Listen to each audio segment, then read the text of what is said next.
All right, Tim Wendelboe, we are live. Welcome to the podcast. Thank you. It's so great to have you here. I've been very much looking forward to this. And I have to say, the one thing that I have learned about you, sir, is that you have an astronomical heart when it comes to your passions and to the things that you do. I first of all want to take my hat off to you. It's so lovely to be spending my time watching these videos about you. And I'm full disclosure, I did not know what to expect when I started just digging a little deep into the stuff that you've been posting. And my God, there's some heart there for what you're doing. My favorite video was the video of where you were tasting your coffee from Finca. Am I saying it right? Suelo? Finca del Suelo? Finca del Suelo. It means the soil farm. That I really resonated with that a lot. I'm a very passionate business owner as well. And when I saw that, that for me was like the syrup on top of everything that you're doing that kind of adds sweetness to it and real life. So one, congratulations, two, kudos. And where did that come from? Were you taught to have that kind of passion? Did it just come out of nowhere? I don't know. Actually, I actually just celebrated my birthday. Happy for birthday! The first, thank you for with my cheers family to you. and friends. Happy birthday! Yeah, cheers. Got a little beer here, but I've got some elixir. So. No, but my dad had in Norway, when you have a birthday, everyone has a speech, or at least there are some speeches always. And my dad told me he had a speech, and he said, I don't know how you ended up being how you are now, because when I was a kid, I was very I didn't have an opinion about anything. So let's say my dad asked me, do you want to go to the amusement park or to the cinema? And I'm like, I don't know. It's the same for me. It doesn't matter. That was always my reply. So I don't really know when it happened where I got passionate about stuff. But when I started working with coffee, one of the worst things for me is when a customer complains or knows more about a product that I should know about than me. So I kind of started my investigation and learning very fast, because I didn't know anything and nobody really knew anything. So you had to really get knowledge about what I was doing, because it took many years before getting complaints wasn't like an everyday thing. Wow. And I mean, looking back at it it's kind of, coffee was a new thing back then, but also the coffees we were serving were probably not that good. So it was a very strange time, wasn't it? I remember coming up and like 15 years ago, and there was a new idea. There was this era where no one knew anything and there were no new ideas. And then out of nowhere, blogs were popping up everywhere. Everyone had an opinion of how everything should be done. And then there was this like, no, he doesn't know what he's doing. I know what I'm doing. He doesn't know what he's doing. Like there was this vitriol that was going on online. I kept away from it just because I thought it was some sort of a weird trap. And it just got really vicious, a lot of it online, didn't it? Yeah, but I think, I learned a lot from the blogs. At least, maybe not all the information is correct, or at least you get some inspiration to investigate, and you get some ideas, and you challenge the ideas that you read about and so on. So I really think that was, for me at least, a golden period. I also had a lot of time to use online for a year, because I didn't work. Like I was freelancing, but there was not that much work during a year. So I had a lot of time exploring blogs and podcasts and stuff. I think that was in the mid 2000s. But that was really big, like 2005, 6-ish. Yeah. And but I just want to do one thing and do it right, So getting the best cup of coffee is still, for me, I still haven't had that. There's still a lot of improvement to be done. And how exciting. Yeah, and it's kind of like every time I learn something new about one part of coffee, then 10 other doors open up, and then you got to learn about that. And it's kind of a never-ending story, which is great. Different people experience this different ways. Did you find coffee and then realize you were passionate about the industry, or were you always very passionate about this agricultural product? No, I actually, I remember my grandma took me to a farm once to buy strawberries, and what a great memory. Yeah, and then all the kids on the farm were jumping around in the barn in the hay, like you do as a kid. And I didn't want to do it because I had white pants on. Yeah, didn't want to get them dirty. Thanks for admitting that. So I was not into farming or agriculture at all, actually, and I didn't even drink coffee before I started working with it. So it kind of started. I started as a barista, and then I was more into the machines and the shakers and grinders and stuff like that in the beginning. And then I realized after testing a lot of machines and grinders and stuff that I needed better coffee. And then I thought it was the roasting that was the problem, which it was. And then once I kind of started roasting and exploring that, after a couple of years, I also realized that, I couldn't get better at roasting, or I can always get better at roasting, but I couldn't get the product better tasting just by adjusting the roast. So I had to buy better green coffee. And so I started going to farms and buying coffee for my own company. And then I realized that there was a lot of kind of very simple knowledge about how to produce quality that wasn't done on the farms, because they either didn't know it, or they knew it but didn't have money to do it, because they didn't have a customer who committed to buying the coffee and so on. So, and also I realized, because I do buy all the coffees myself, like I go to the countries myself, and I didn't want to start traveling to like 20 countries, because that's not a life that I want. So then I realized it's better to maybe work with a few farmers and try to kind of diversify the flavors that they can produce and improve the quality so that they produce the quality that I want. And so that's kind of how it got started. But it's happened gradually. It's not like I decided one day to do everything. But the more you kind of work with it, the more you kind of get into it as well. And I'm also getting a little bit more relaxed about details that I thought was really, really important before, and that I have realized, it's not the end of the world if the coffee is dried in 21 days instead of 20. It doesn't really change anything. Oh, I can absolutely relate to that level of perfectionism. Yeah. You never actually end up getting much done. You have to get off that train very, very quickly. Yeah.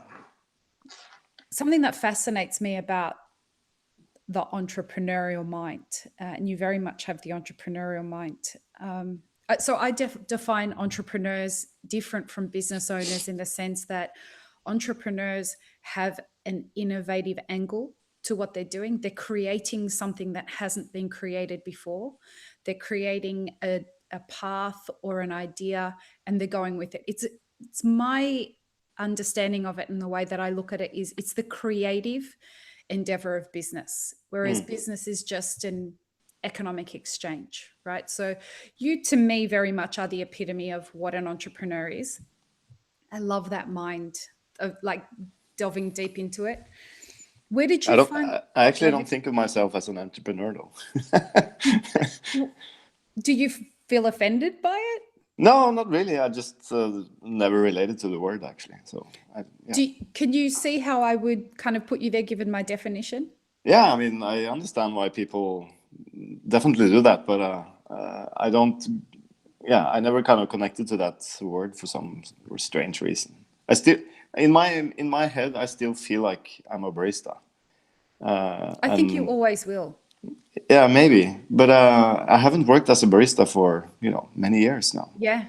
But that's kind of what I consider myself. But I can't kind of use that title anymore either. I can relate. Yeah, it's strange. I have two businesses, both Mapper Forward and Elixir. I haven't been behind bar for about 3 years, and I still when people say to me, what do you do? I'm like, I'm a barista. Yeah.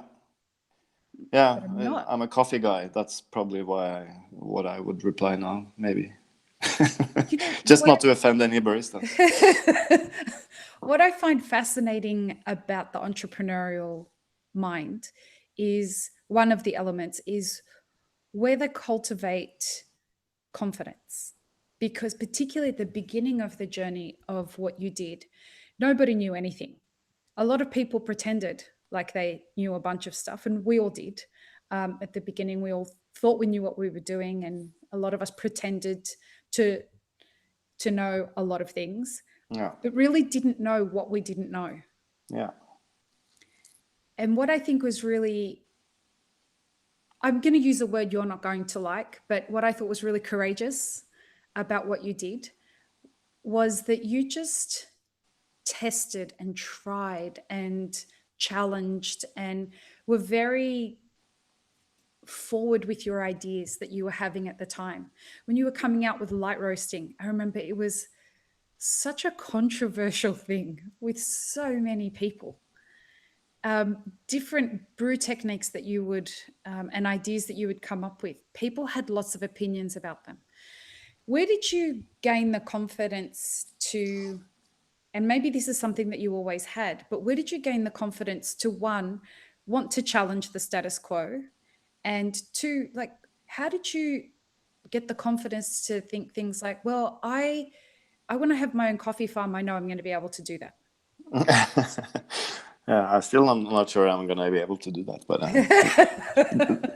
that aside, no, I think I don't know. My father taught me or raised me to not wanting to do what everyone else was doing. Like if there was, if you walked past a restaurant and there were 300 people in that restaurant and it was, booming and full, we would try to find another place. If everyone in my class wore one type of shirt, he didn't want me you to wore wear white that. pants. Yeah, exactly. So no, and also when I became a teenager, I went to a school where everyone was almost wearing the same kind of uniform. We don't wear uniforms in Norway at school, but it was kind of like a social uniform that everyone Right. was wearing, and I hated that. So I didn't want to do that, and I kind of started going my own ways. And I think that's also been a thing that is to my nature. I just sometimes I just like to discuss just for the sake of discussing. I can say things that Awesome. that kind of provokes a discussion. It doesn't necessarily mean that I have those opinions, but I just like challenging because I think it makes it interesting and you can learn from it for sure. It's a part And of the creative process as well, right? Like you've got to yeah, untangle a bunch of things and tangle them back up before you can find the right path to what the core of the idea is. yeah, I use that a lot in order to kind of form my own opinion, whether it's political questions or Yep. ethical questions or whatever. I kind of have to. My poor wife, has to discuss with me a lot, and sometimes she thinks I'm crazy because I have these really weird opinions. But it's not necessarily my opinions. It's just we need to discuss things. Your discovery process. Yeah, a little bit, and for me, it's easier to do it, open and out loud than to sit in a chair and think about it. And I've never been like when I've tested stuff and I find the results. At least before, I was a really arrogant prick. So So say all of I, us. I thought that then I was right. I've tested this 3 times, so this must be true. But Yep.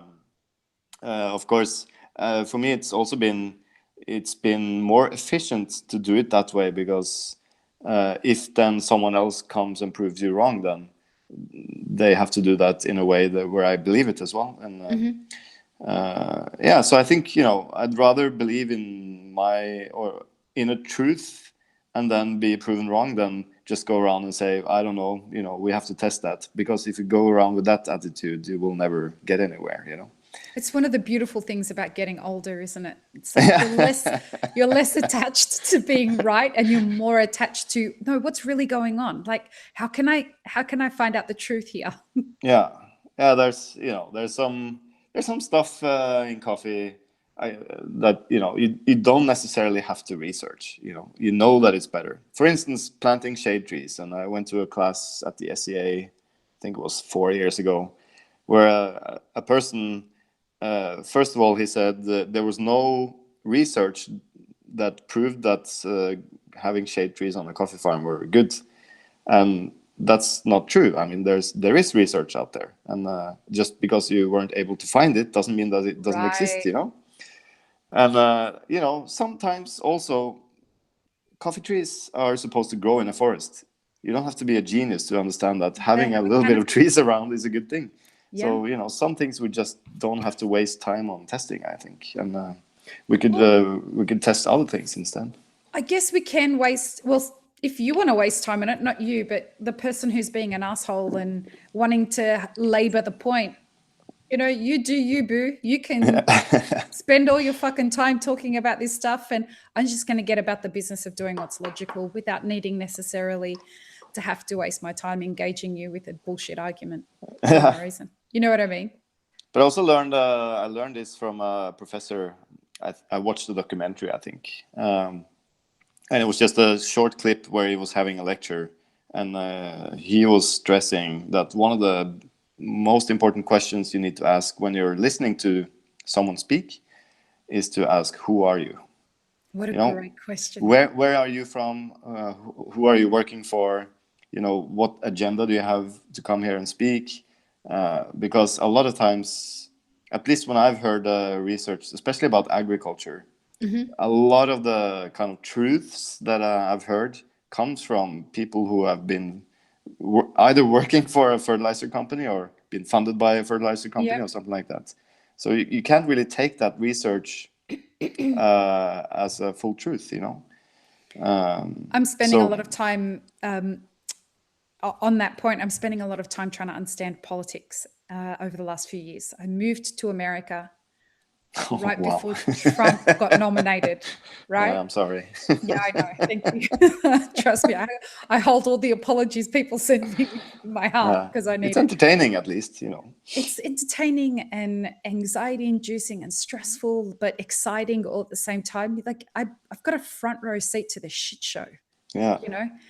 And so I learned very quickly that there's so much information out there that question, who are you, was something I had to ask of all the content I was consuming around politics, because I didn't know a lot about politics, but realized if I was going to live here and build a business here, I had to at least understand what I was coming into, because it was the major narrative that was going on in this country at the time.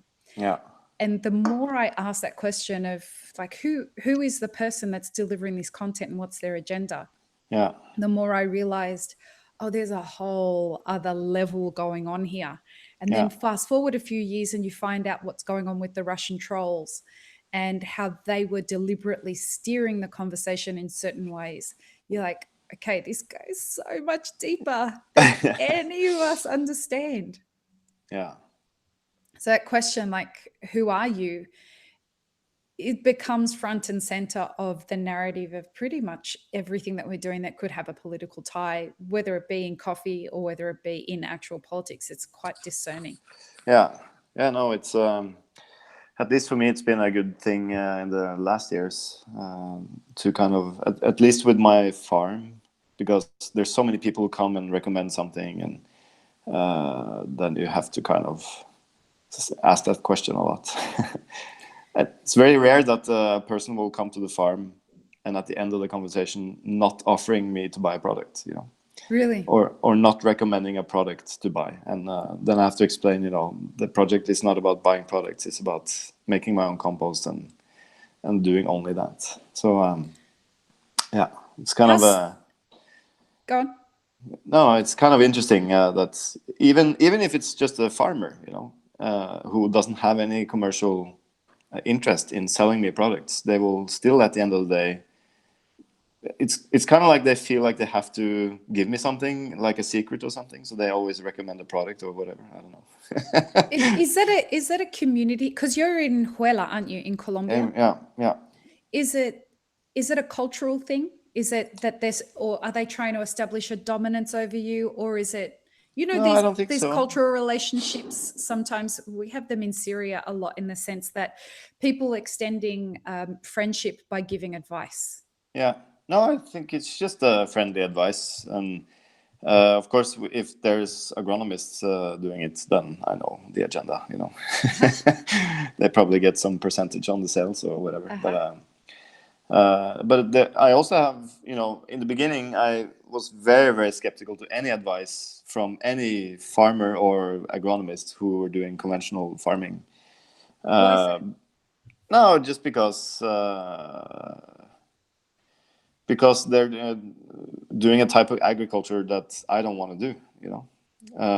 But then over the years, I have learned to listen and see if there's anything that I can take from it, instead of just saying no and shaking my head and leaving immediately. So and How does I that have process go, Tim? Sorry, and finish what you're going to say. no, but I wanted to say that I have learned a lot from these people over the years now, and a lot of the mistakes that I did was because I didn't know anything about farming. And that's the main reason why all the 9,000 trees we planted 4 years ago are dead, and we had to replant new trees starting last year. So I'm if sorry I'd that listened happened. to those people, no, that's fine. It's part of learning. But if I'd listened to some of those advices, probably I could have saved at least half of the trees or whatever. But now I've learned my lesson. So How does that go? You decide to. I mean, did you buy the farm to? Well, I guess the best way to ask it is, why did you buy a farm? many reasons. I went to so many farms in my early days in my business. So from 2007 to maybe 2012. And then I saw a lot of room for improvement, or I had a lot of ideas that I wanted to kind of test in the field.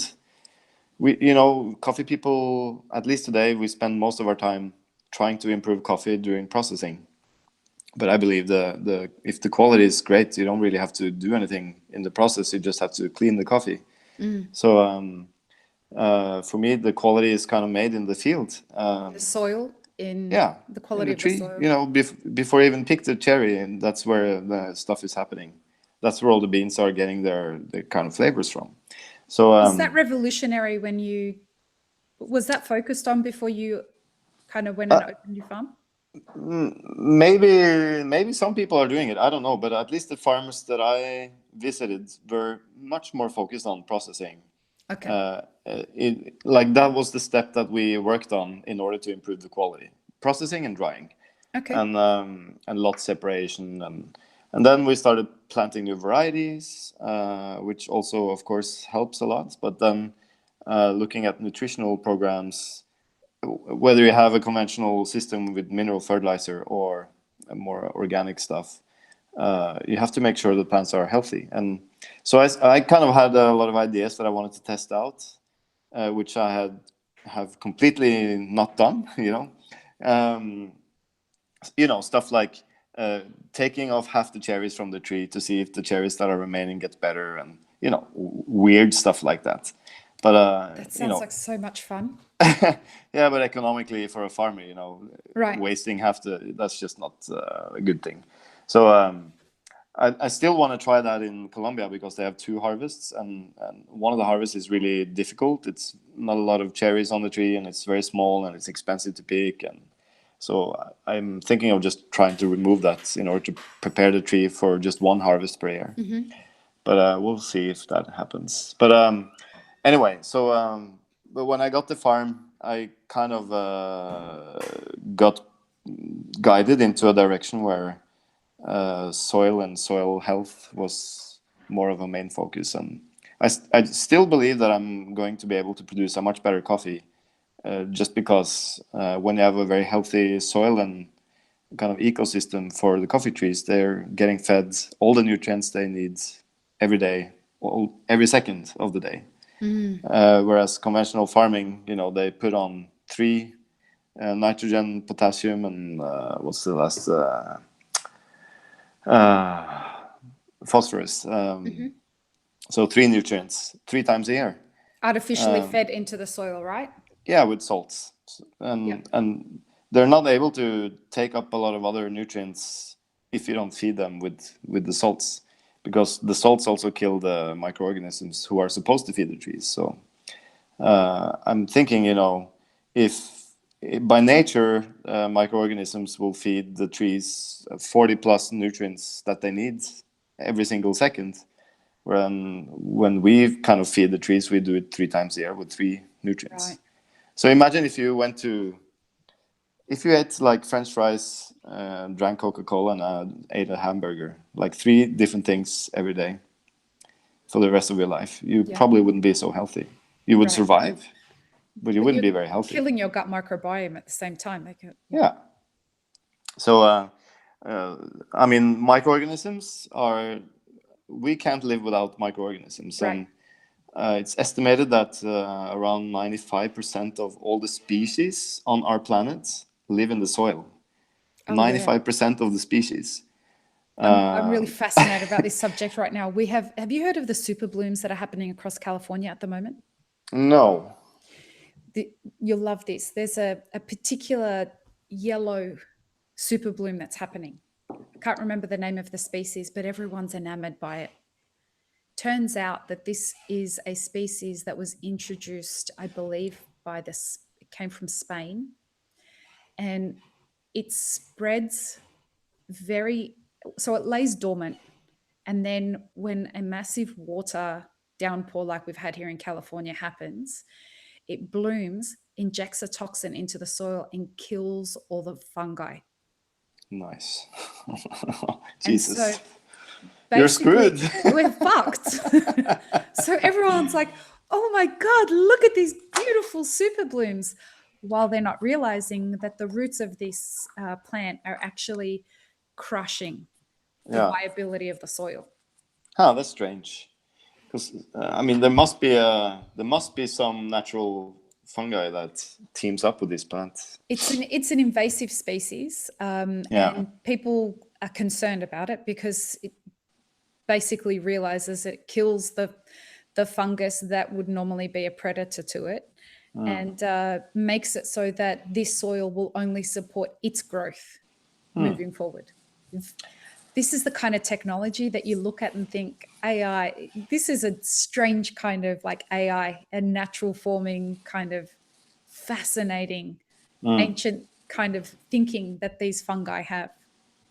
But, nature has a tendency to always want to become a forest. Sooner or later, if you have like a bare field with just grass, in thousands of years, that will become a forest. Yeah. Unless we kind of step on the trees that are starting to grow and cut down. But if you just leave it and nothing kind of happens there, eventually it will produce enough, shrubs will start to grow, and then bigger shrubs, and then some small trees, bigger trees. Mycelium, or different kinds of mushrooms that support different growth. It's very fascinating the way it goes. There was a guy who wanted to grow a forest, and there was no vegetation around. So he went to an orange juice factory and asked them what they were doing. This is in India, I believe. And asked them what they were doing with their oranges after they juiced something. And so he asked them if they could take the orange, the leftovers, and if he could just dump them in this bare, open stretch of land. And so he did that for a year, and they came back 25 years later, and there was a massively lush forest that had grown over this block of land. That's cool. It's really great. I'll send you the YouTube video for it. It's just so beautiful. So much organic material. So, I mean, that's a lot of food for microbes to grow. Yeah. Although citrus will actually like if you put too much citrus in a compost pile, it'll kind of slow down the composting process. But you know, eventually it'll become. I guess you get molds and stuff first, and then that sounds like a good idea. When you were coming into this, so when you started Coffe, did you have any idea that you would be saying things like what you just said and the things that you just know now? No, not really. No. Does that surprise you? A little bit, yeah. I never actually thought I would become a farmer, but I actually do most of the work on my farm myself. So I'm there like 5 times a year, 3 weeks at a time, and I'm just going there in 2 weeks to make compost and plant stuff and dig stuff. But I didn't even know the word mycelium in or protozoa. You know, I had no idea. I really like it, but also I'm kind of realistic. It's costing me money to run this farm. I mean, it's not costing me a lot of money, but it's still just been expenses so far, and so I'm kind of if it doesn't produce anything within the next 3 years, then I'll have to kind of rethink what I'm doing and see what to do. Do you, I mean, for a certain amount of time, it can be a love project. It can be a learning project. It's like getting a degree, you know, but you're doing it with your hands, right? Yeah, but I'm already, on my 4th year. Like I started in 2015, 16, 17, 18, 19. Yeah. So, it's a lot of work so far I've harvested how many, like 7 cherries or something. And I know that it was a great video though. It was really wonderful. I'm not going to lie. I had a bit of a tear in my eye just because I know that feeling. Yeah. It was nice, but the coffee tasted terrible. It almost doesn't matter though, right? Like a little disappointed. Yeah, but at that time, it's like I've at least achieved the first phase. It's kind of like when you have a tomato plant at home and then you get to eat the tomatoes. But in January this year, or January next year, December this year, I'll be harvesting maybe enough for a couple of 100 grams. So then I'll actually get to sample roast it properly and do a proper cupping. But then hopefully at the end of next year, we'll have a small, tiny little harvest. Enough for maybe to have run for a day at the shop? Yeah, maybe. Something like that. as entrepreneurs or as business owners, I mean, these are the little moments that you can't pay for. No, I mean, for me, it's at least now when I was there in was it in March? Yeah. Then that was kind of the first time where I saw that the trees that were already planted were doing better, and they were growing. Of course, you lose trees all the time. That's normal, even with a normal farm. You have to, when you plant new trees, you always have to have a backup of more trees to replant. So I'm kind of, that's happening as well. But now we're doing stuff. I've learned some really nice stuff in Kenya, I hope. So when I come back now, I'm really excited to see how that's going. But it's the first time I've been optimistic about the project, like truly optimistic. Awesome. So I'm hoping that in at least 3 years we'll have something that we can maybe sell in a bag or something. How do you do? I can't wait to taste it. Just saying. Yeah, me too. I'd love to elixify some of that. Just quietly. How do you deal with things when shit goes wrong for a little too long? Well, it's not in my nature to give up, Does it get you down? Not really. You just have to figure out why isn't it working and then try to fix it, Yeah, I mean, I can get annoyed. I don't get annoyed on my farm, because there it's more difficult to have complete control. I mean, you have to deal with nature and I have to admit that I don't know everything about growing coffee. That's why I'm doing this. But I'm much more annoyed if I can't get stuff done here in Norway, where I kind of know how to do stuff. And, if people tell me you can't do this or, because of X and Y, then I get really annoyed. Fuck you, I'm going to do it anyway. Is it that kind of thing? Sometimes. I'm learning. I am definitely learning the fuck you gene. It's something Yeah, that's difficult. I was really I used that much more maybe 6 7 years ago. Now I'm a much more calm guy, and mostly because my staff is so Badass. responsible and great. Yeah. Yeah, so I don't really have to go around and be an asshole anymore. But sometimes you have to, just let them know how I want things to be done, and that's fine. What was it like for you building a team? Was that a steep learning curve for you? Yeah, I think you never get done with that. You know, I've always liked everyone that worked for me, and then when they leave, it also feels kind of right that they leave. Because they're either going to something bigger, or change of lifestyle, or whatever, done studying, or so for me it's sometimes the best person you had last year might not be the best person this year, because the team develops all the time, and the kind of dynamics develop over time, I think, and people do develop and change, I think, and not personality, but in the way they work and how they handle work. So for me, the having like the perfect team is always a moving target. Like It's what's organic. perfect today is not perfect tomorrow, and because the business is also developing. So for me, it's really fun to both try to develop the people that I have and see that they develop. That's probably the most rewarding thing, and then also I find it very challenging to find new people when we need new people, Tell me to about it. make them fit into the group. And sometimes you don't hire the most qualified people, because I can always teach them how to work in our place, but they need to really fit into the team, and that's our most important criteria. Like we don't like rock stars. We want team players. Have you established, do you have a definition for what the culture in the cafe is? And I guess in all of your businesses?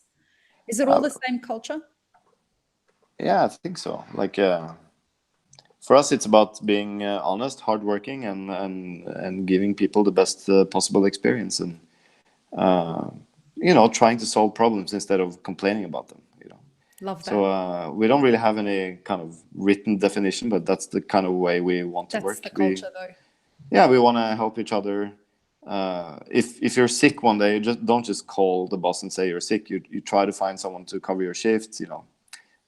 So everyone is kind of on the same level, and everyone knows that.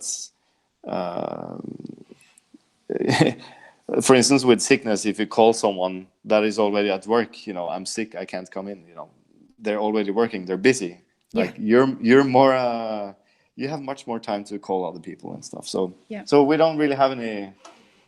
Yeah, it's a good culture. I think it's people take care of each other. That's a good thing. When I do a lot of the workshops that we're doing with Map It Forward, it's this idea that we're trying to encourage people to assume that they are, when they're going for a job, that the place requires you to act like an adult, and that when you're hiring, you should be setting the base standard that this is an employment place for adults, and we Yeah, expect people to act like adults. yeah, Your age is irrelevant. We need you to be professional, and we need you to be acting responsibly and as an adult. And this idea of hiring adults is so revolutionary to so many people that it's, for me, it's quite discerning. Why aren't we expecting that in our industry? The yeah, reason we have so many problems is because this is not the base minimum of what we're expecting. yeah, We're accepting the fact that most people are going to quit without telling us, that people are just going to not show up for work one day because they were sick. People are yeah. constantly going to turn up late. Like, why are we accepting these standards?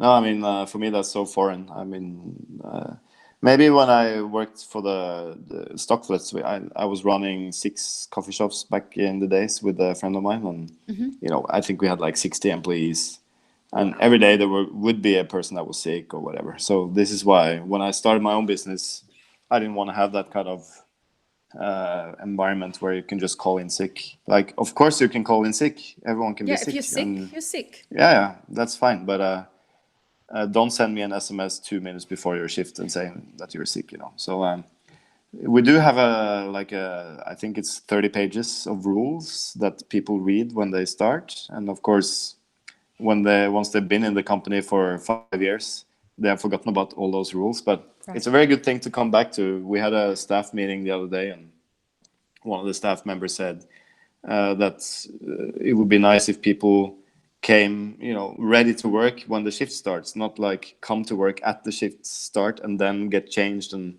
come in 10 minutes later.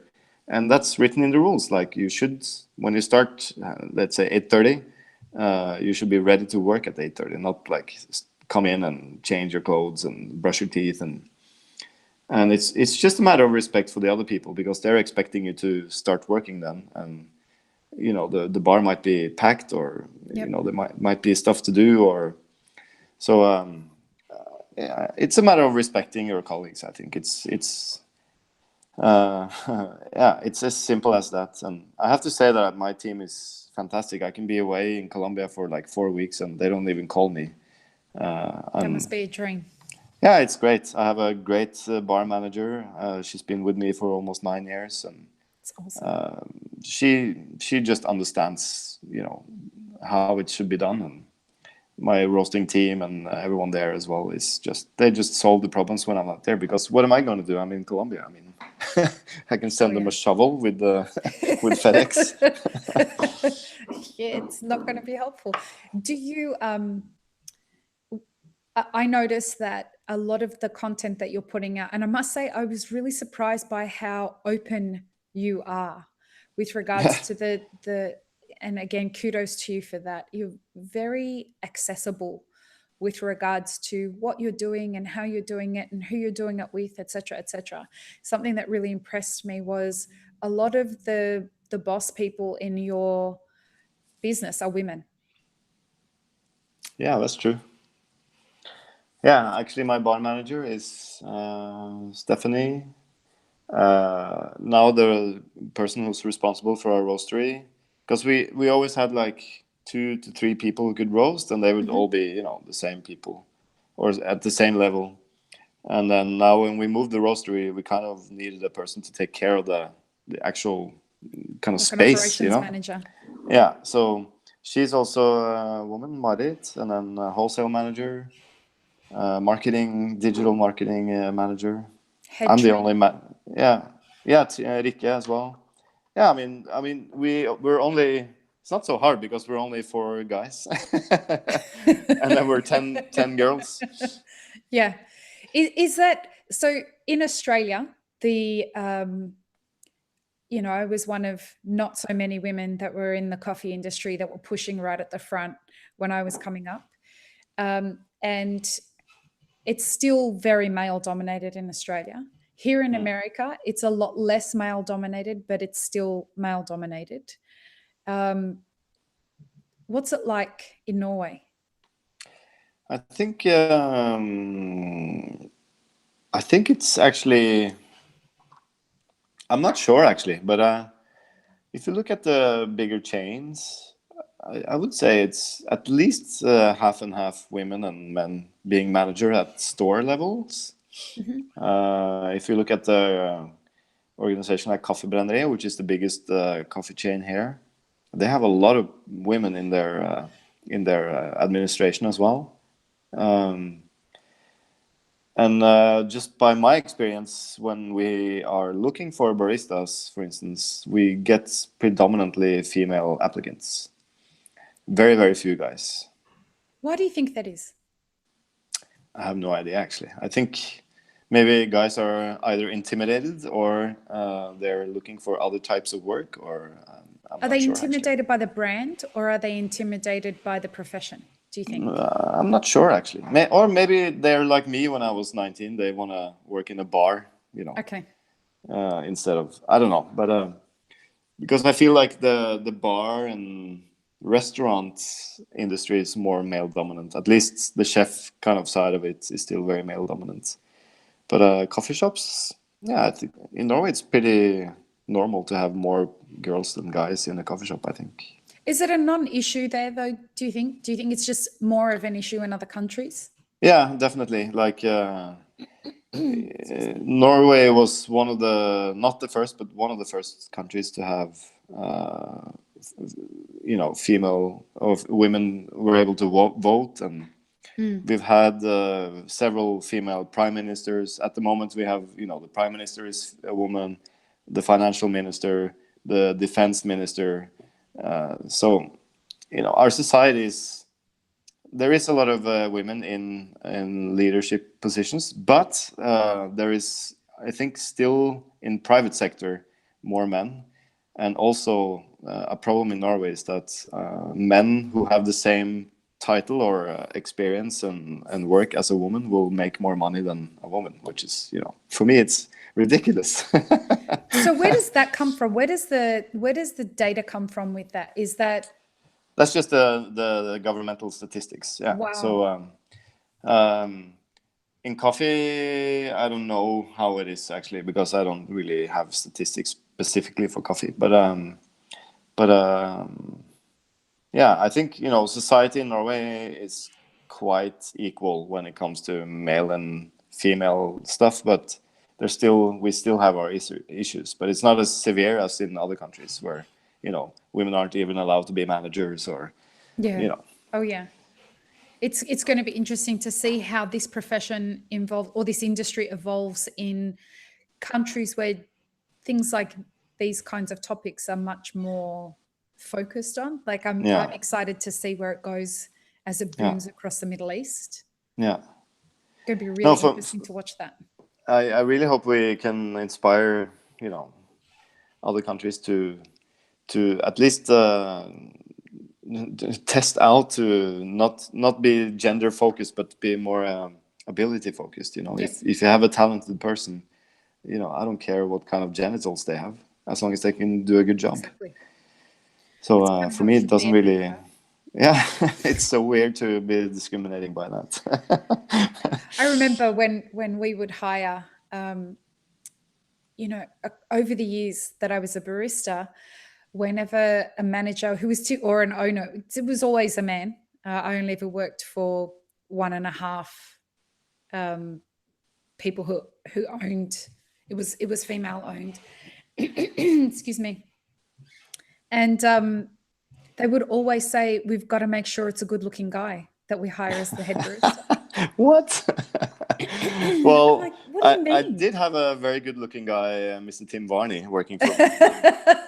When he left the company, when he left the company, and Norwegian women, at least in my experience, they just love Australian accent. So when he left the company, we lost a lot of our regulars. Shout out to Mr. Tim Varney and his accent. Yes, it was a real thing. Like I worked in Sydney in specialty coffee for a very long time, and it was a very different experience to being a barista there than it is being a barista here. Because in Australia, when you're a barista, it's like you get rock star status in your community.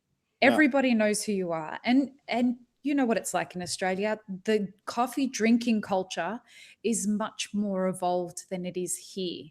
So in the mornings, everyone's natural go-to thing is to go and have a coffee at their cafe. People don't make coffee at home. No.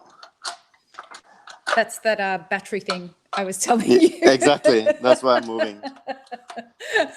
I knew it had happened. Yes. Let's see. Am I upside down now? You are upside down. No, it adjusted. That's perfect. That's a beautiful. Okay. Let me just try to unplug. Yeah. Can you hear me? I can. Perfect. I can. We're having no technical difficulties now, as opposed to before. Look at the blue sky. Oh, it's such a beautiful day. You're having better weather there than we are in San Diego. It has been cloudy for the last week here in San Diego. The sunshine tax is not delivering in California at the moment, I must tell you. I want to ask you about better. Yeah, I'll take that view any day. I want to ask you about technology. So as we went through over the last, let's say, 15, 20 years of what's been happening, technology seems to have become very important for our industry. Do you think that it is something that we're focusing too much on, or do you think that we need to be focusing more on it? Well,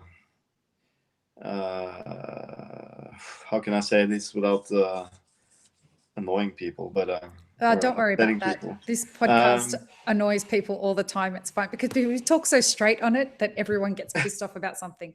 So yeah, I mean, go for it. Technology and coffee. I mean, for me, it's when I go to these trade shows and see if technology kind of being unveiled on machines and stuff. It's still just gadgets on the same type of machine. Like the espresso machines today have kind of touch screens instead of buttons. But I would much rather prefer to have a button, to be honest. Like maybe that's because we're button. Old. Yeah, maybe. Because we've got that sensory need there. But people call it what do you call it, to be innovative. But for me, that's not to invent anything. Like that's just putting or replacing already existing feature. And I also think, at least on the making coffee side, it's still just water and coffee. And how complicated do you have to actually make it? Having said that, I think one of the best technologies that we've had, at least for the last maybe 10 years now, is they're able to measure extraction much quicker with the refractometers. Yep. And that's been a real help and has kind of boosted the industry into a much more knowledgeable phase regarding brewing.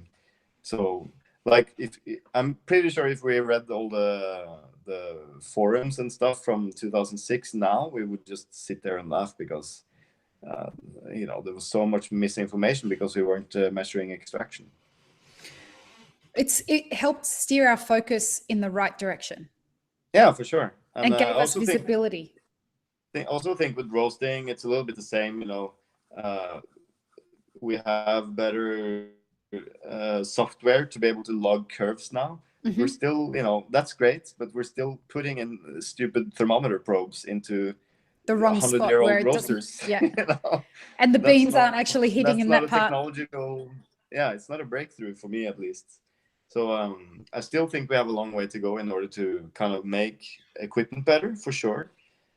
In terms of farming, I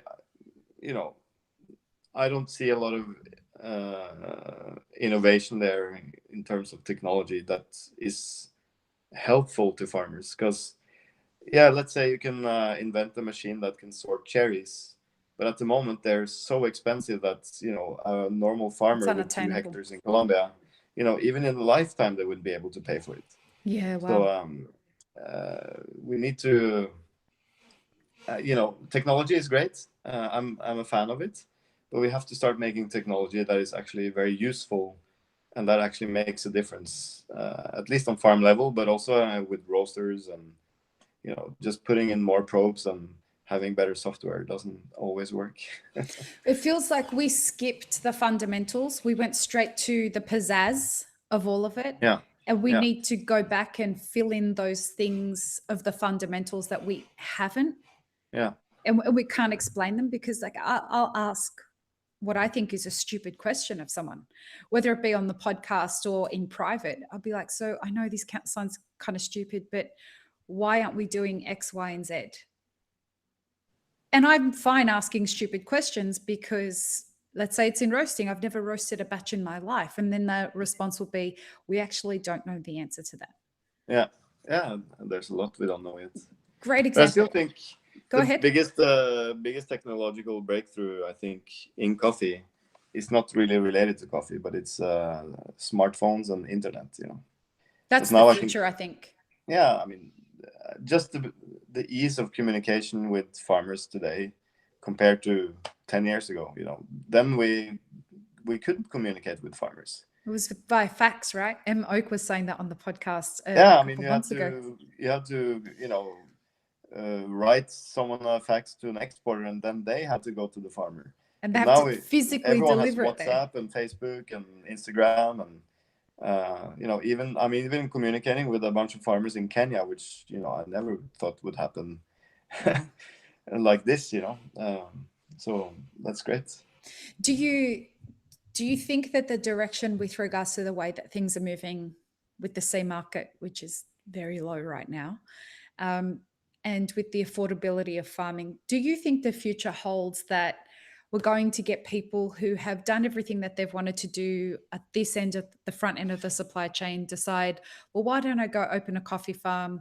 Why don't I go buy a farm and see how, if I can do it any better and relieve a poor coffee farmer off their. Do you think that that's something that's in the future for a Uh, trend that's in the future for our industry? Your poor I don't arms, really you're holding up know. your phone, aren't you? No, that's fine. I'm really hoping that I can be part of figuring out a way where you can produce coffee without having too much costs. Because if you look at where a farmer could reduce costs today, it would be fertilizer and pesticides.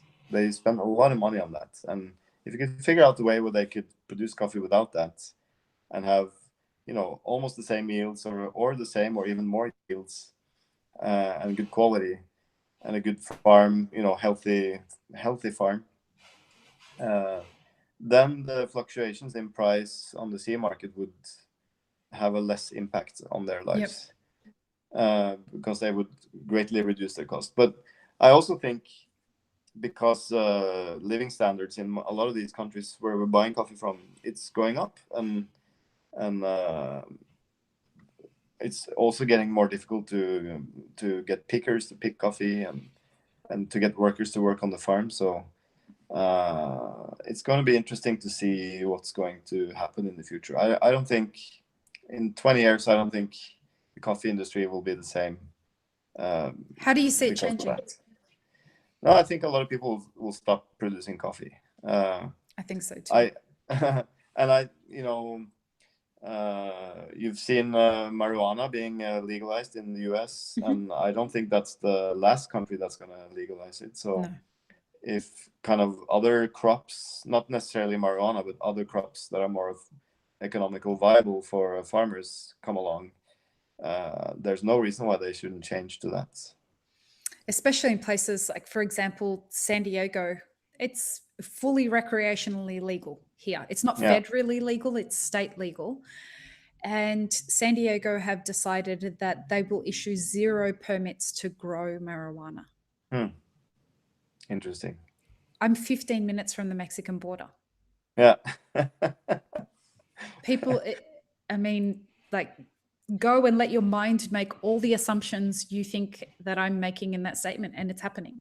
Yeah. If San Diego is not going to issue permits or agricultural permits for marijuana, they're just going to go do it over the border, and it's more cost effective. They grow coffee there, but it's much more cost effective to grow marijuana. Yeah. Why wouldn't they? Yeah, It's of less course. labor intensive. Yeah. I think Yeah, you're right. no, I think that's going to be huge. I think it's hard to predict the future, I think, because there's so many things that can happen. But I think we'll hopefully see some people specializing more in coffee and those getting paid well. And then maybe the people who aren't able to make money on coffee at all, hopefully they can find another crop. It's the good thing about coffee is that it's like Switzerland just removed it from their kind of emergency reservoirs because nobody actually needs coffee. It's a kind of a luxury to drink coffee. So also we need to feed a lot more people in the future. So let's see what happens. Grain and whatnot. Do you think something I've been thinking about the last couple of days? As I believe that coffee is going to become a luxury item as the supply for it decreases. Less people are going to be growing it, and companies like Nestle. We had someone from Nestle on the podcast, and he was telling us that 6,000 cups a second are consumed of Nestle's coffee. That's astronomical. but that's scary and all of the things that are going through your head right now. But do you think that coffee is going to become a politicized commodity? Well, it already is in many countries. Like in Kenya, definitely coffee is so, politics. It shouldn't be, but it is.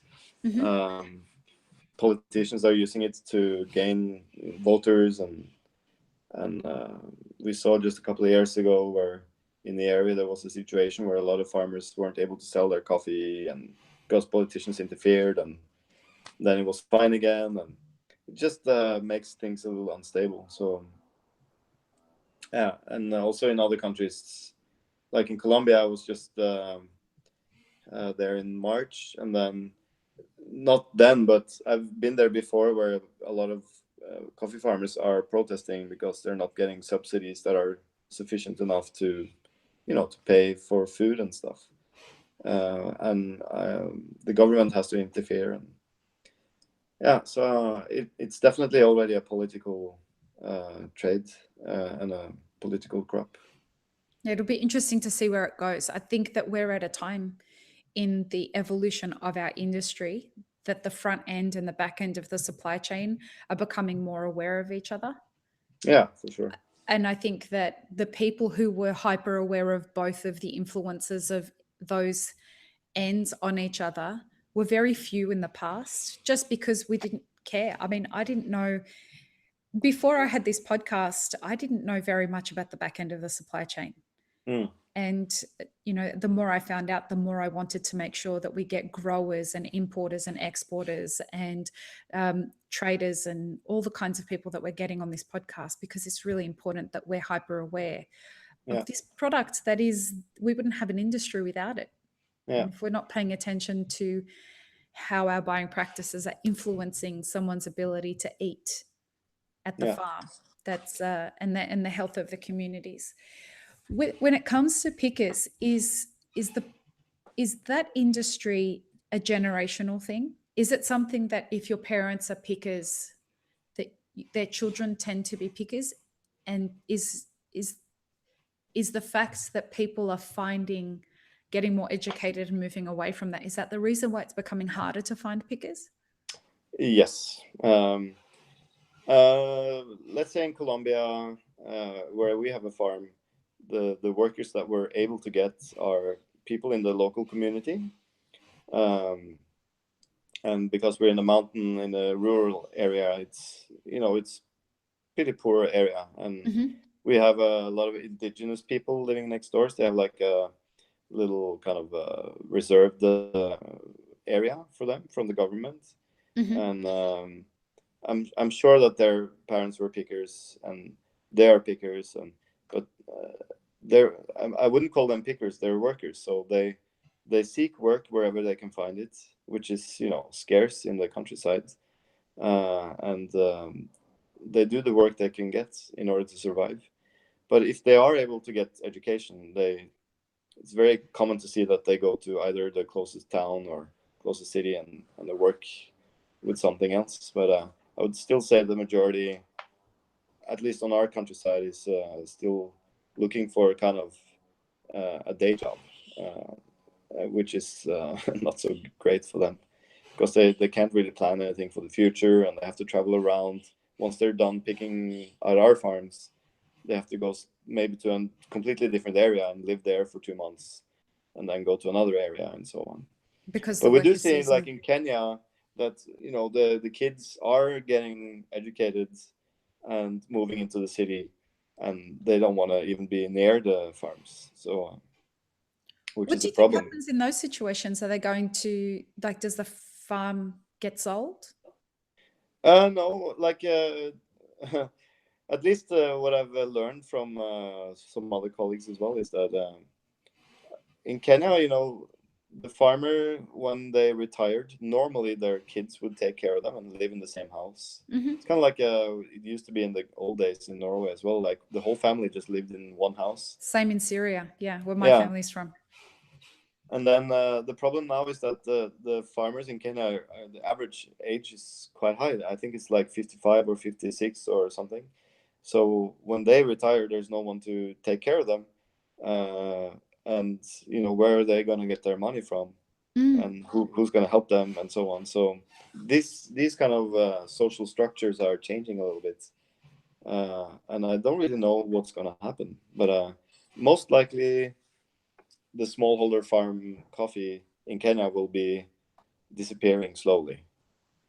I Um, predict that one of two things is going to happen. I think that given the focus that China's putting in Africa right now in their investment in manufacturing, um, I think you'll probably get either Chinese money being invested into these farms to build more factories, and monopolizing that, or you'll get people from the front end of the supply chain want to partner with mm, these farmers, yeah, um, and either buy the farms or find something. It'll go one of two ways, but there's a manufacturing boom going on over in Africa right now that is across all of Africa. That's what's going to be very interesting to see as things yeah, evolve.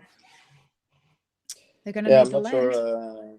I can't really predict the future there, but I've also met a group of farmers who are now changing the way they grow stuff, and they're much more productive than they've ever been, and they're encouraging their kids to join, and they have kind of gotten their kids into the program, and That's so wonderful. I kind of see there is future for it, but like in general, when you go to a random countryside and you see how a farm is run, it's less than half a hectare, and they have like maybe 200 Mm. coffee trees, and that's it. There's no, I don't think there's going to be ever an economic incentive for them to continue with that in the future. When it comes to transparency around your buying practices, this is something that you were one of the first people to start doing. There are a number of, not a massive amount, but there are a few people out there now that are jumping on board to this. The idea of transparency being that you talk about and publicly list the price that you pay for coffees.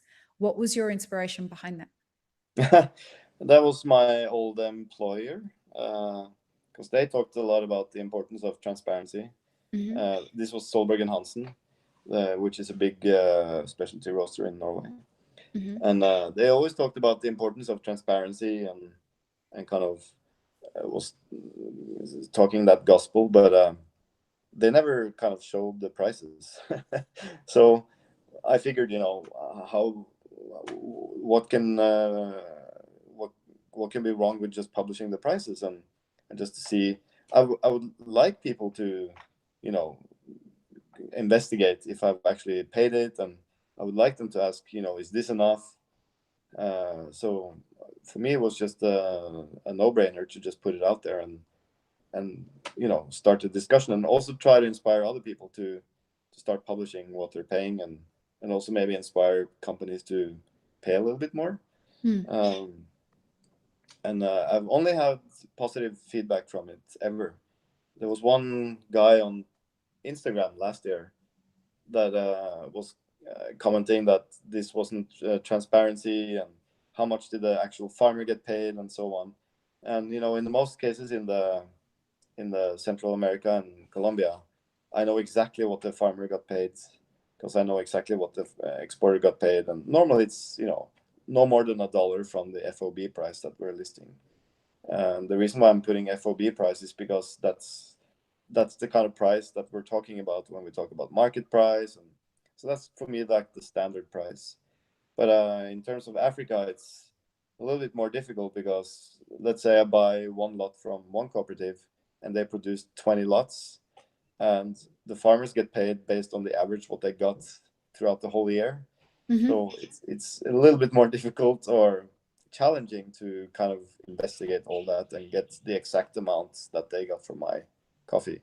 But by law, at least in Kenya, the cooperative can't take more than 20%, I think. So, but so I'm hoping to get a little bit more detailed on it this year. But is there a lot of at least it corruption created that some plays its discussion. role in that?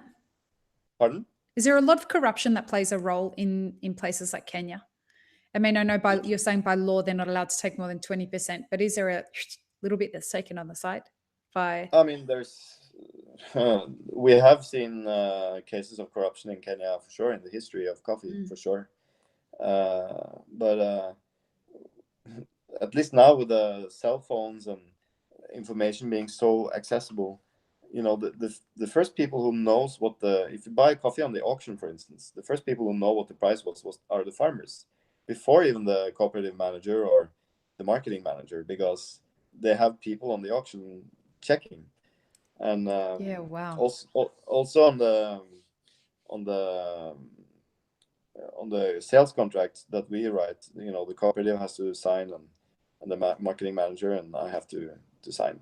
So you know, it's transparent like that, but there's always going to be corruption where there's money involved, you know. So we're trying to, you know, prevent that from happening by visiting the cooperatives and, you know, seeing if they are publishing prices on their chalkboard, you know, on the information board, and so on. So yeah, for me, it's Go ahead. it's For you, difficult to investigate. No, it's difficult to investigate 100%, I think, in these cases. have you heard about an app called iThinker? No. I don't know all the details. I'm trying to get these guys on the podcast, because if this is true, what this app is doing, it's very interesting. I heard about it at a cupping last week. iThinker apparently is an app that allows you to, let's say you're having a cup from Finca El Suelo. Am I saying it right? El Suelo? El Suelo, yeah. El Suelo, okay. I'm having a cup of coffee from your farm. iThinker allows me to tip you as the farmer for the cup of coffee that I'm having. With Bitcoin, or? I'm not exactly sure how it goes, and that's why I want to get these guys on the podcast. But what an interesting, That's awesome. Fantastic, huh? Yeah, I mean, in the US, the salaries are tip based, so, you know, if it doesn't take away the salary also from them, which, you know, that would be okay. Well, it's on your own app, so you yeah, download exactly. it while you're drinking it. It's so great, isn't it? In Norway, I actually like to get rid of tips, because now we have to. We don't get a lot of tips in Norway, and then now there's a new rule where I, as a company, has to declare everything, and it's a lot of work. So I'm just thinking of removing the whole tip jar, because, you know, it's basically maybe like $5 a day maximum. Yeah. Is that a shift in culture? Did it used to be very heavily tip based? No, it's never been heavily tip based. So and I would prefer not to have tips. You know, I'd rather that the employer paid a good salary, and that's it. It's something I find very, very strange about this country. I when I moved here and saw how heavily based people's compensation was on their tips, and I started speaking to employers and asking them, listen, don't you think this is strange? We require our customers to compensate our employees' salaries. Yeah. That doesn't sound right to me. It means that our employees have to, they're forced into a level of service that is compensatory rather than genuine. And it doesn't seem to bother employers over here. I'd love to get rid of it. I'd love to find a way, you know, a minimum wage is going up in California. It's going from $12. It's $12 this year. It's been going up incrementally. It will be $15 by next year. And everybody's freaking out. Everybody's freaking out. It'll be fine, you know? It always will. They have to make it fine. Mm-hmm. They'll have to put their prices up, or the alternative is remove the tip jar, and you know, you buy a cup of coffee here, the minimum you're expected to tip is $1. Yeah. Which pisses me off, because it's not like you're charging me less for a cup of coffee. I'm still buying a cup of coffee for $4. Yeah. And then Yeah, I'm adding $1 tip. That's $5 for a cup of coffee that typically tastes like shit and it's batch brew. but you're not getting a receipt for it. Right. Right. But here also, they're required by law, not that they always do it, but they are required to report. Yeah. So, everything now is more like 90% electronic based, what is why most businesses can't run on cash anymore. Yeah. So it's becoming more of a concern. It's so ingrained in the culture here, this idea of tipping. I find it leaves a weird taste in my mouth. I would rather just pay a fair price for what I'm buying and know that you're paying your employees, and so that they're not beholden to my generosity to remain working for you. No, for me at least, every time I'm in the US, and especially when I'm in restaurants, it's just the worst way of ending a meal is to sit there with a calculator trying to figure out how much to tip, It's just, I'd rather not and just pay the bill and then get out of there, Yeah, it And feels I'm fine a little paying bit the fake. same amount that I would including the tips, Yeah. It doesn't really matter.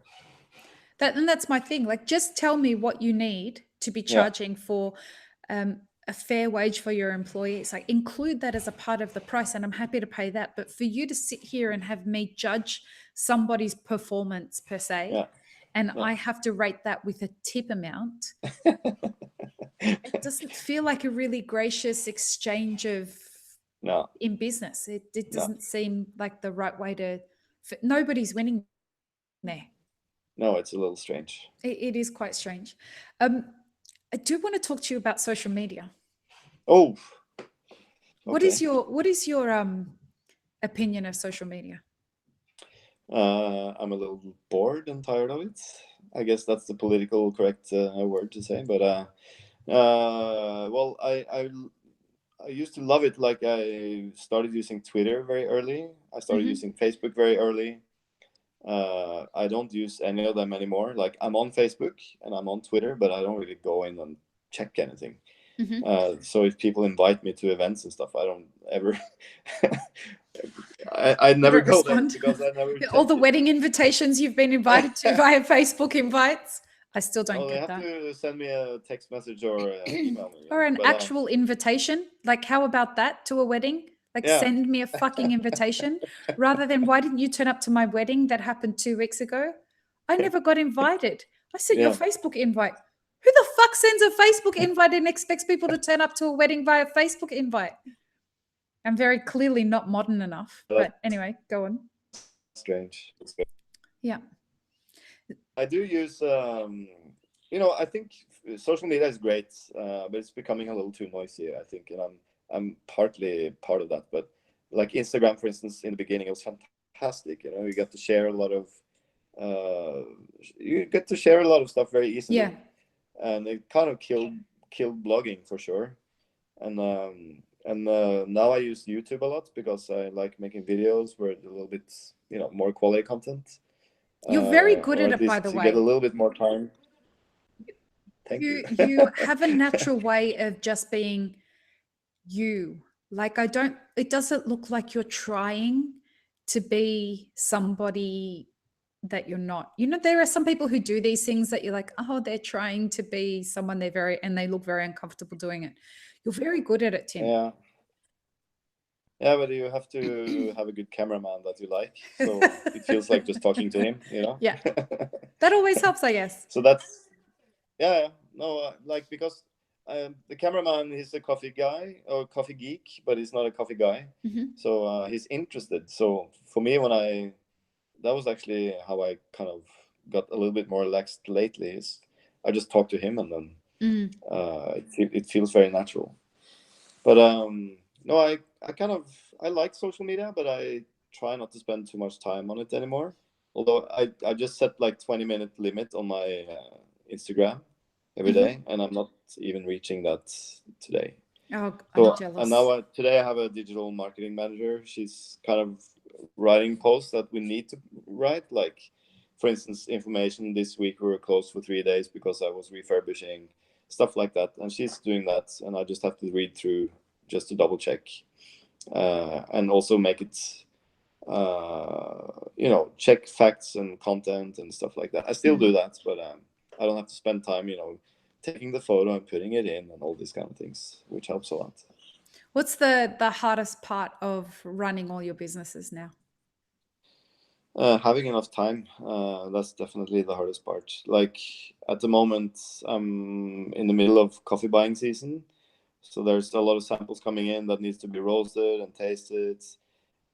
And I prefer to roast them myself because then I know if I taste something what the problem might have been during roasting, and also a lot of importing papers that needs to be handled. And then I got what do you call it? The Norwegian uh, workers, like a governmental institution for Hmm. workers' rights. They had a inspection in my new roastery, and then I have a lot of paperwork because of that. And so it's just having time to do everything. That's kind of the biggest challenge. Do you when you, in your approach to business ownership, do you like to run a tighter ship, or do you like to have more hands on deck than you may need? No, I'm trying to delegate as much as I can, but running the actual business, that's my job, and I would like to be able to afford to have a person to do that, like just to run the everyday, Yeah, day-to-day like an stuff. operations kind of manager, Yeah, for instance, handling the paperwork with the workers. I don't even know what the name is. union-ish Yeah, sort of thing. something like that. It's not a union. It's like the government inspects if you're following the rules Like an properly. employment board kind of thing. Yeah, maybe something like that. Yep. Like if you're going to build something, you have a governmental institution checking that you're Yep. building correctly and stuff. Like a So code, we like have that. safety codes and things. Yeah, yeah, health and safety regulations. That's what it Mhm. is. So if I had a person that could do that, that would free up a lot of my time. But at the moment, we just moved our roastery and don't have a lot of money left in the bank, so Yep. I have to kind of deal with that for a couple of more years, I guess. And then, but I enjoy doing it. It's not that, but at least at the moment, it's been a lot. And then I have the farm, and it's a lot of balls in the air, as we call it in Norway. We Not say those the kind of same. balls. Okay. We say the same. Are you one of these business owners that finds business very introspective? Does it teach you a lot about yourself? Not running the business as a thing, but I find that dealing with the employees teaches me a lot of things, especially when there's problems, which we rarely have, but when they do occur, and it can be a minor problem or a big problem, you always learn from kind of dealing with that. And I'm not an expert on any of it, so you always learn how to deal with it in a better way next time. So yeah, but I think for me, the what I learned the most from is, or what I get the most inspiration from is when I travel and meet people who are in completely different situations than me, but want to reach the same goal, like having better coffee or improving their livelihoods or whatever. And that's where I normally get my inspiration from. That's fascinating because I mean I want to talk to you about inspiration, where you find it. Do you go looking for it? No, You don't like have to. let's get out and get inspired. Well, there are some people that they get to. I find inspiration in questions. So as long as I'm asking myself questions or being asked questions, I'm always inspired. But there are some people who don't lead very interesting lives. And so they get bored and think, where do I find inspiration? How can I get inspired? And my thing around that is you're clearly not doing anything that's hard. If you want to get inspired, go find something that's even mildly difficult for yourself, and you will find like inspirational shit will just show up. Yeah. Do you do hard things? Like I know you do interesting things, but do you do interesting things that are hard for you? Well, I guess what I'm like, my coffee farm is hard. That's both just physically hard and also difficult because it's not working the way I want it. You're learning. Uh, yeah, so that's kind of a hard process, I guess. And also kind of forcing myself to develop the company to become better all the time. Like I get bored if it's just on a standstill all the time. So, and that's hard because we've been running it for 12 years, and we kind of have our daily routines, and every week there's orders that needs to be roasted and shipped, and so it is kind of a routine-based business, but you still need to kind of develop and push forward. Because But the monotony gets boring, right? So even yeah, you a could have little a bit. really successful business, the monotony gets boring, and then you need inspiration in other places. Yeah, for sure. No, but uh, speaking with other people inspires me always. Like, it doesn't matter what subject it is, as long as it's something other than if the weather is nice, if you know what I mean. Right. Like, Yeah.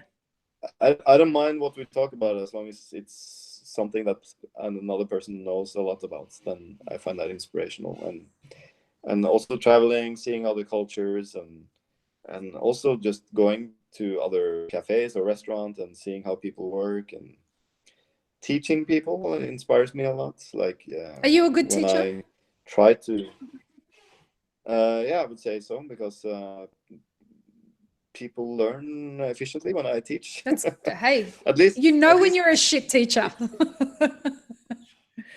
yeah. No, no. When it comes to coffee, I think yes. When it comes to other things, I'm not so sure. But Uh-huh.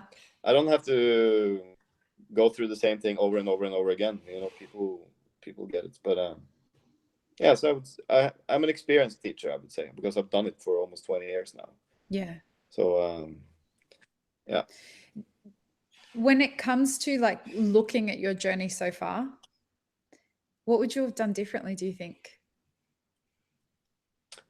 Nothing really. No. I mean, then I would be in a different place, and I love being where I am That's now. so So exciting. I love hearing that. yeah, Do you think I that could have. becoming the World Barista Champion was a pivotal moment for your career?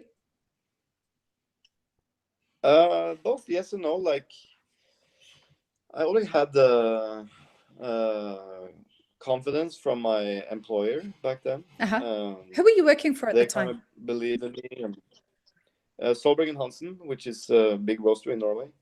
So, and they owned the coffee shop chain that was named Stockflits. So I was kind of running those coffee shops, and the boss was a guy named Trygve Klingenberg, but he was kind of leaving and selling his company Solberg. And the guy who took over was Andreas Hertzberg, who is now general manager at Nordic Approach in Norway. So we're good friends and been working together for 20 years, like indirectly. But it helped for sure to become a world champion. You got a lot of opportunities. At least it inspired me to open my own business, and kind of pushed me to do that. But I think I could have done okay without it as well. Like you don't necessarily need it to become, or to how to say, to achieve what you want in the coffee industry. Like if you want to open a coffee shop or a roastery or whatever it is, winning a competition is not gonna necessarily take you there. It's what you do to get to that point that Yes. will take you there. So it's all a matter of focusing and working smart rather than just working hard all the time. You kind of think, okay, what do I need to do now in order to achieve the goals that I've set for myself? Yeah, because it's the fame that comes from that is only one little speck of what needs to happen for a business to do well, right? Like it's part of the marketing plan. It's not part Yeah, of the success yeah. projection. No, and I mean we've seen champions that haven't really used the title for anything Right. as well. So I think you can use it for something positive if you want to, but it's not like when you win, you know, gold and glitter is No. just thrown your way all the time. On the contrary, actually, I had to pay for a lot of the travel that I did from my own pocket. And, Did you really? but yeah, I mean, back then there was not so much money into that, so. But at least I learned from all the experiences that I had, and I got opportunities to do stuff that I probably wouldn't have without the title. So I'm grateful for having, being able to or having been able to win that competition. It's coming up to almost a couple of hours since we've been talking, so I won't keep you too much longer, and I think your Wi-Fi is struggling a little bit with us as well. Okay. But I do want to quickly ask you. It's amazing the number of people that wanted me to talk to you about what brews you offer in your cafe. I don't know why this was something a lot of people wanted to know about, but I might have had 15 people that said to me, "Could you ask Tim if he brews batch brew in his cafe?" Oh, why the fuck would people want to know that? Okay. No, again, it's just water and coffee, so it doesn't really matter how you brew it, as long as it tastes good. Do you do batch brew in Tim Wendelboe, in the cafe? No, we don't. We actually make all our black coffees on AirPress. Uh-huh. And the reason for that is because we want to offer all our coffees that we have on the shelf. And say that again. You what? Quite all your fast coffees? and easy.